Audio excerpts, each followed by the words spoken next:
Bonjour, merci pour cette présentation. On ne s'était pas rencontrés, mais c'est pas trop mal, je trouve.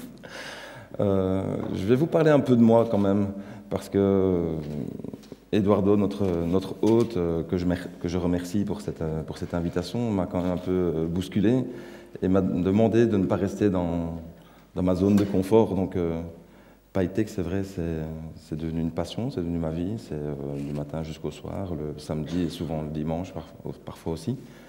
Mais tout ça a eu un début qui, à mon sens, vaut vraiment la peine d'être partagé. Et donc, effectivement, j'étais patron de café et ma vie semblait bien fonctionner jusqu'au jour où un effondrement est arrivé. Enfin, ma vie s'est effondrée. La femme, la mère de mes enfants, est partie. Elle m'a laissé un dans un bras, l'autre dans l'autre. Elle m'a dit t'es capable. Et j'ai pas tout compris. Bref, c'est assez commun, c'est très humain, c'était très juste en fait. Mais j'en ai quand même beaucoup souffert. Et cette souffrance n'a pas été inutile parce que elle m'a permis d'évacuer 33 ans de construction, de vie, de croyances. Et donc, je suis passé par la thérapie, ça a duré 2 ans. Et cette thérapie, je ne vais pas vous en parler, vous avez certainement des proches, vous-même, qui savez ce que c'est, mais ça a duré 2 ans, et 2 ans de souffrance, juste pour sortir la tête hors de l'eau, pour me dire, mais enfin maintenant, que vais-je faire de ma vie, quoi. Et donc, d'amis en amis, de partage en partage, je me suis rendu compte qu'il y avait pas mal de choses à faire. Et donc, j'ai entrepris, une fois que j'étais un peu bien posé, un peu droit sur mes pieds, j'ai entrepris un grand travail de recherche.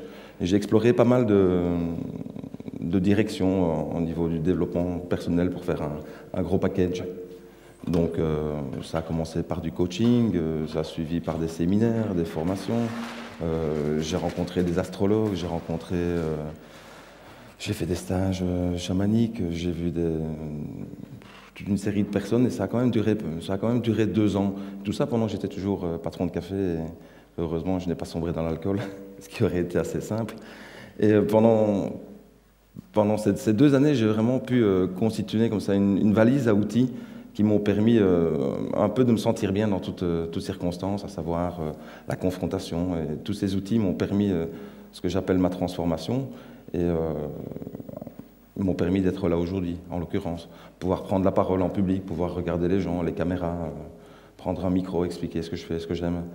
Et dans ces outils, j'ai découvert quelque chose d'assez fabuleux qui a quand même vraiment transformé ma vie. Et je vais vous l'expliquer. Alors, je vais devoir un peu m'abaisser, je pense. Je ne suis pas très grand, mais il est un peu plus bas que moi quand même. J'ai découvert qu'il y avait un univers vraiment que je ne connaissais mais vraiment absolument pas et que peu d'entre nous connaissent. Et j'ai découvert que cet univers qui nous entourait, en fait, on avait la possibilité d'y accéder avec quelques techniques. Et je vais vous expliquer quelque chose qui pourra vous paraître un peu rébarbatif, mais en fait c'est tout simple. Et je vais vous parler de ce que vous ne savez pas que vous ne savez pas. Et là, je pense qu'il y a juste un silence et on ne sait pas trop de quoi il s'agit. Et donc, je vais tester les marqueurs. Et donc, je vais vous schématiser ça comme ça. Ce grand cercle ici, on va imaginer tout ce que c'est le savoir universel. Tout ce que chaque être humain peut savoir dans le monde, chaque animal, chaque plante. Enfin, le savoir universel, vous pouvez imaginer ça quelques secondes. Waouh, le savoir universel. Il est là. Et je vais vous demander à chacun de vous concentrer quelques secondes sur ce que vous savez que vous savez. Un exemple pour moi, c'est je sais que je sais parler français, je sais que je sais conduire une voiture, je sais que je sais un peu jouer au tennis, au badminton, je sais que je sais cuisiner. Voilà. Et donc je vous demande de vous concentrer quelques secondes sur ce que vous savez que vous savez.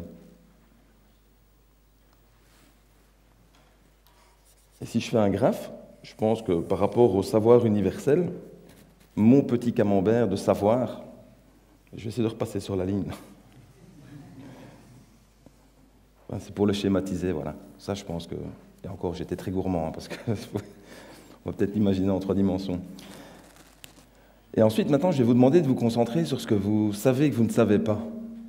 Et là, c'est pas très compliqué non plus. Enfin, en ce qui me concerne, je sais, par exemple, que je ne sais pas parler le chinois, je ne sais pas parler le russe, je ne sais pas piloter un avion, il y a plein de choses, je ne sais pas... faire la couture. Et voilà, je vous demande un peu de réfléchir à tout ce que vous savez et que vous ne savez pas. Alors, en ce qui me concerne, j'ai aucune idée parce que je ne connais pas tout le reste, mais la partie de choses que je sais et que je ne sais pas, elle est quand même bien supérieure à la première. Et donc là, bon, c'est juste un dessin, mais c'est pour imager le propos. Et après, tout le reste, c'est quoi? Je vous l'ai dit tout à l'heure, c'est ce que vous ne savez pas que vous ne savez pas. Et là, personne d'entre vous n'est capable de me donner un exemple. Parce que dès que l'exemple lui surgirait, il rentrerait dans une des deux premières catégories. Et ce qui est extraordinaire avec cette catégorie, c'est qu'il y a moyen d'y accéder.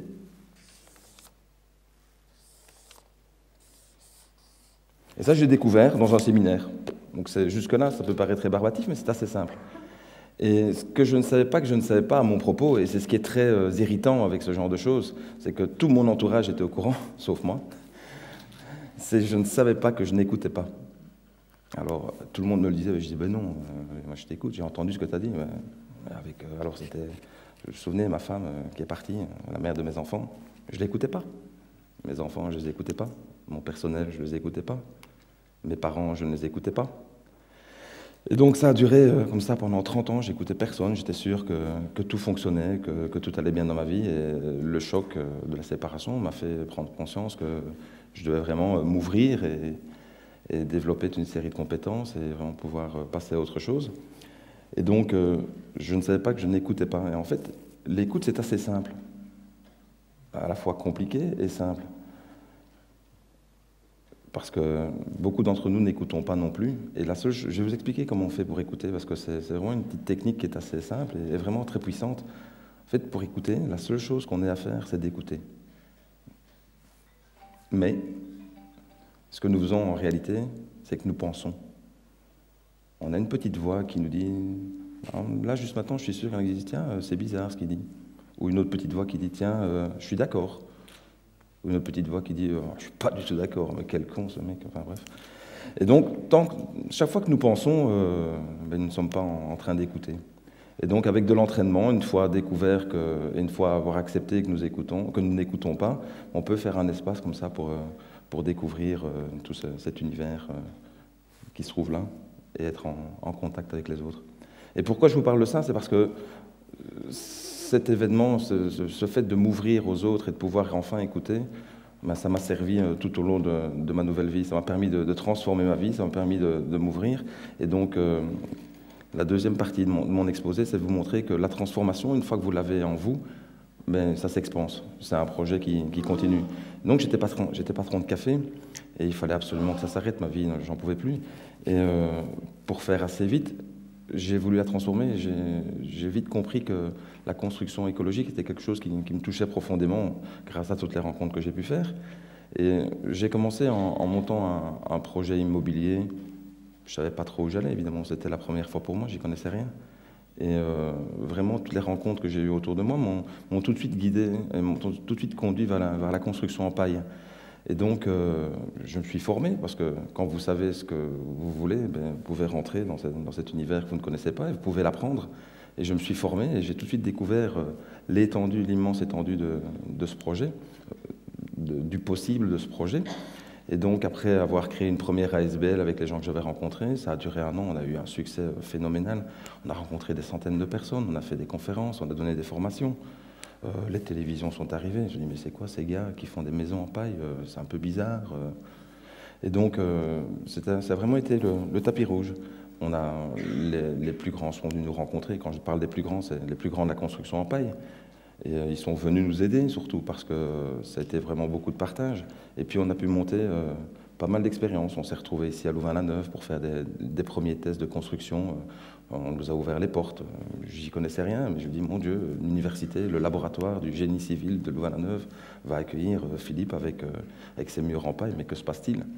Et donc, rapidement, on a eu un gros succès avec l'ASBL, et on s'est tout de suite dit, si on veut transformer les choses, ça ne va pas se faire. Ça ne va pas le faire avec juste une ASBL, les choses vont être trop lentes. Mais le résultat de cette ASBL, c'est quand même que, suite au premier stage, il y a 2 personnes qui ont construit leur maison en paille de manière autodidacte, donc juste en venant se former chez nous. Et puis ces personnes ont transformé leur vie aussi, elles ont arrêté leur métier. Et il y en a une qui est entre autres devenue formateur et aide à la construction en ballot de paille. Donc, fort de ces expériences qui étaient grandissantes chez les gens qui voulaient construire leur maison, on s'est dit on va la faire cette société parce qu'il y a des maisons à construire derrière. Et je vous l'ai dit, j'avais cette entreprise, ce projet de construction immobilier. Et donc, avec mes premiers coopérateurs, mes premiers collègues de la SBL, on a décidé de démarrer cette entreprise. Et comme le disait le premier intervenant, le fait de démarrer à 3, c'était vraiment super. Mais c'était tout petit, on voulait juste faire de l'artisanat sous un toit, on voulait déjà préfabriquer, cette idée était là. Et donc on a démarré à 3 en 2009 avec un premier projet qui était une rénovation de toiture et le client nous a fait confiance, il a cru en nous et ça s'est vraiment super bien passé. Et depuis, de fil en aiguille, les choses se développent et donc la transformation, elle s'expanse. C'est-à-dire qu'en 2009, nous étions 3, on avait un business plan pour faire 4 maisons par année et aujourd'hui, après 4 ans, on est 8 dans l'entreprise. Et on ne doit plus faire 4 maisons, mais 12. On a réussi à s'ouvrir à l'industrie. Et donc, notre enjeu, c'est de mettre vraiment l'industrie au service de l'écologie. Et comme vous le voyez sur le slide ici derrière, on a un entrepôt de 2000 m². Et on est capable de produire une maison à 2 personnes en 15 jours à 3 semaines, en production à l'atelier. On est capable de monter cette maison en 5 jours à 6 personnes. Et donc ce projet de construction répond à toute une série d'attentes où on a mis l'argent vraiment en second plan, où on veut que l'écologie, que les qualités techniques, les qualités, le confort, on veut que les matières premières, on veut que nos fournisseurs, on veut que nos clients, que tout le monde y trouve son compte, à savoir qu'on a créé un réseau de coopérants, nos fournisseurs par exemple. Je pense à notre fournisseur de ballots de paille, il nous a rencontrés il y a 5 ans, il nous a dit « Ok, moi je suis agriculteur, je reprends la ferme de mes grands-parents, je veux faire du ballot de paille pour la construction. » Et Fabien s'est assis à côté de nous, il nous a demandé « C'est quoi un ballot de paille pour la construction ?» Et donc on est allé voir des ingénieurs, il est ingénieur agronome lui-même, on est allé voir des Allemands, des Autrichiens qui nous ont transmis leur savoir, leur recherche universitaire. Et donc, au bout du compte, cette entreprise, je pourrais vous en parler pendant des heures, mais vraiment des heures, et ça me passionne. Et pour rebondir sur ce que tu as dit, la région wallonne, elle nous aide beaucoup. Parce qu'il fut une époque où je me rebellais contre tout ce qui n'allait pas. J'avais envie d'écrire un bouquin en tant qu'indépendant, en tant qu'entrepreneur, en me disant « c'est impossible d'être indépendant aujourd'hui ». Parce qu'effectivement, s'occuper du produit, s'occuper du marketing et de la vente, c'est vraiment dur. Mais d'un autre côté, quand on a les bonnes énergies, et là, je félicite notre équipe, j'allais dire mais c'est notre équipe, on est tous là, on va tous vers le même objectif, qui est la qualité de nos productions, qui est, comment dire, cette espèce d'accord avec les fournisseurs et les clients. On se retrouve dans un univers, malgré tout, où on est dans un système comment dire, de construction. Il y a des règles en Belgique, et avec mon collègue qui fait de la R&D, avec ma collègue qui fait l'administration, avec l'autre qui fait du marketing, avec ceux qui font de la production, on a essayé de mettre en place un système de gouvernance de l'entreprise où vraiment on s'assied et on s'écoute. Alors plutôt que de vouloir imposer nos idées, c'est vraiment le partage et l'écoute qui fait émerger le fait qu'on aille tous dans la même direction et qu'on puisse, à la fin de chaque production, s'asseoir autour de la table et refaire un grand tour de ce qui s'est bien passé, de ce qui ne s'est pas bien passé, et ce, de tous les points de vue. Donc je recommence de l'administration, en passant par la production, en passant par la pause sur le chantier, en repassant par la recherche et développement, en se retournant vers nos centres de recherche, les universitaires qui travaillent avec nous, au niveau du marketing, au niveau du relationnel avec le client. On essaye de refaire une introspection de tout ce qui s'est passé sur chaque chantier, et pour évoluer le projet. Donc aujourd'hui, la transformation, ce qui était vraiment le thème pour moi de Stoke, si vous vous souvenez ce que je vous ai dit, ce que je vous raconte, c'est 12 ans de ma vie. C'était un patron de café qui s'est effondré et qui a trouvé l'énergie, qui a rencontré des personnes, qui a pu apprendre, parce que le savoir, il est là, il est disponible. Eh bien, cette transformation qui était la mienne au départ, je pense qu'elle fait un peu boule de neige partout. Et donc, je pense que je peux quitter cette entreprise aujourd'hui. Elle va vivre de ses propres moyens. Alors, on est vraiment très fiers de ce premier projet. Donc après la première toiture qu'on avait posée, un autre client nous a fait appel à nous avec un gros bureau d'architecture et donc on leur a construit un magasin. Ces gens, ces agriculteurs faisaient de la culture biologique depuis 30 ans. Le papa était un des pionniers de la culture biologique en Belgique et a dit ok, moi je veux une construction en paille. Ça s'impose à moi.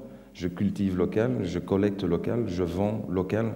Je veux une construction locale avec des matériaux locaux, avec de la terre qui vient ici, de nos terres en Belgique, avec de la paille qui vient de nos terres belges, avec du bois qui vient de chez nous.